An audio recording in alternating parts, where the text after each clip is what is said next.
Break के बाद आप सभी का स्वागत है। उत्तराखंड में आज हरेला पर्व मनाया जा रहा है और देहरादून में सीएम त्रिवेंद्र सिंह रावत ने वृक्षारोपण किया, पौधारोपण किया है। तो ये बड़ी खबर आपको देते हैं।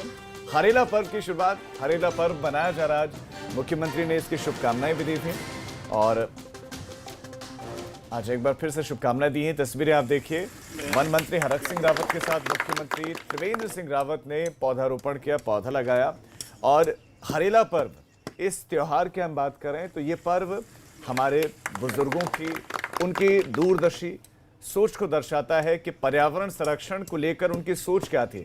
और शायद इस तरह के पर्व ये दर्शाते हैं कि क्यों आज अभी तक उत्तराखंड हरा भरा है और वहाँ के लोग जंगलों को लेकर, हरियाली को लेकर, पेड़ पौधों को लेकर इतने सजग क्यों हैं। और हरेला पर्व सदियों से उत्तराखंड में मनाया जा रहा है, जिसमें ये हरेला यानी कि हरियाली का प्रतीक ये पर्व और आज मनाया जा रहा है। और सभी से अपील की गई है कि वो पौधारोपण करें। और एबीपी गंगा भी आपसे यही अपील करेगा कि कोशिश करें कि पौधे आप लगाएं और जिस इलाके में जिस तरह की परिस्थितियां हों, उसी परिस्थितियों के पेड़ उस जगह पर, पौधे उस जगह पर लगाए जाएं।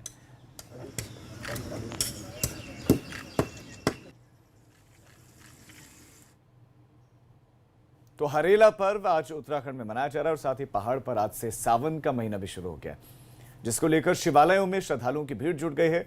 जोशीमठ में ज्योतिश्वर महादेव, भविष्य केदारनाथ, रविश्वर, नीति घाटी में बाबा बर्फानी, बद्रीनाथ में और केदारेश्वर, उर्गम में कल्पेश्वर महादेव समेत अन्य शिवालयों में श्रद्धालु पूजा अर्चना कर रहे हैं।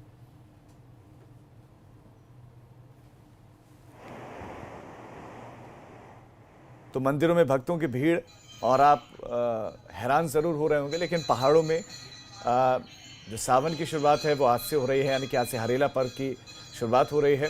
और शिवालयों में, मंदिरों में भक्तों की भारी भीड़ अब उमड़ रही है। जो शिवालय हैं, और ज़्यादातर जो शिवालय हैं पहाड़ों में, वो नदी के किनारे होते हैं ताकि आसानी से जलाभिषेक शिवलिंग का किया जा सके। और आज भक्त भगवान भोले को प्रसन्न करने में आज से जुट गए हैं।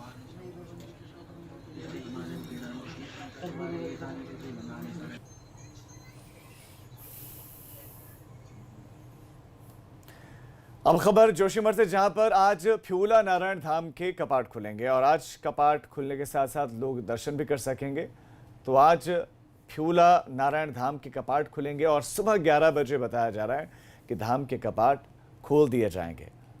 तो सुबह 11 बजे फ्यूला धाम के कपाट खोल दिए जाएंगे और उसके बाद नारायण धाम में जाकर लोग पूजा अर्चना कर सकते हैं, उनके दर्शन कर सकते हैं, क्योंकि कपाट बंद थे और कपाट बंद होने की वजह से श्रद्धालु उनके दर्शन नहीं कर पा रहे थे। लेकिन आज 11 बजे फ्यूला नारायण धाम के कपाट खोल दिए जाएंगे पूरे विधि विधान के साथ।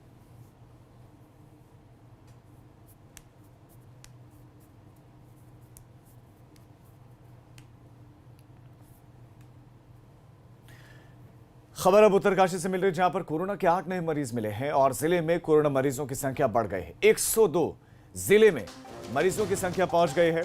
तो कोरोना के केसेस लगातार बढ़ रहे हैं। कोरोना के 8 नए मरीज मिले हैं और जिले में अब कोरोना मरीजों की संख्या बढ़कर 102 पहुंच गए, 102 हो गए हैं। तो उत्तरकाशी में कोरोना के नए पॉजिटिव केसेस मिले हैं। उत्तरकाशी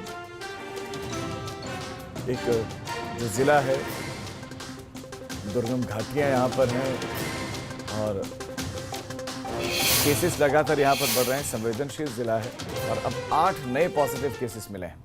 इधर टिहरी में प्रवासियों को रोजगार देने के लिए प्रदेश सरकार की तरफ से चलाई जा रही है कई योजनाएं। इसके लिए जिला मुख्यालय में स्वरोजगार कंट्रोल रूम बनाया गया है। जिले में करीब 30,000 प्रवासी लौटे हैं, जिन्हें अलग अलग तरह के व्यवसायों से जोड़ने के लिए योजनाएं चलाई जा रही हैं। स्वरोजगार कंट्रोल रूम से हम लोग भी यहाँ से लोगों को कॉल कर रहे हैं और हमने जो प्रवासी हैं उनके भी कॉल कंट्रोल रूम में आ रहे हैं। तो अब तक अगर हम विभिन्न विभागों की बात करें तो विभागों के माध्यम से क्लस्टर के थ्रू मुख्यमंत्री स्वरोजगार योजना और अन्य सभी प्रकरणों में लगभग 10,000 के आसपास हम लोग प्रवासियों से संपर्क कर चुके हैं और सबके लिए हम लोगों ने योजनाएं बनाई हैं। कई लोग मुर्गी पालन में, पशुपालन में और डेयरी में, कुछ लोग मशरूम उत्पादन में, सब्जी उत्पादन में। तो बहुत सारे हमें सुझाव लोगों के प्राप्त हो रहे हैं। तो पहाड़ प्रभात में फिलहाल इतना ही, लेकिन एक छोटे से ब्रेक के बाद देखिए खबरें ताबड़तोड़।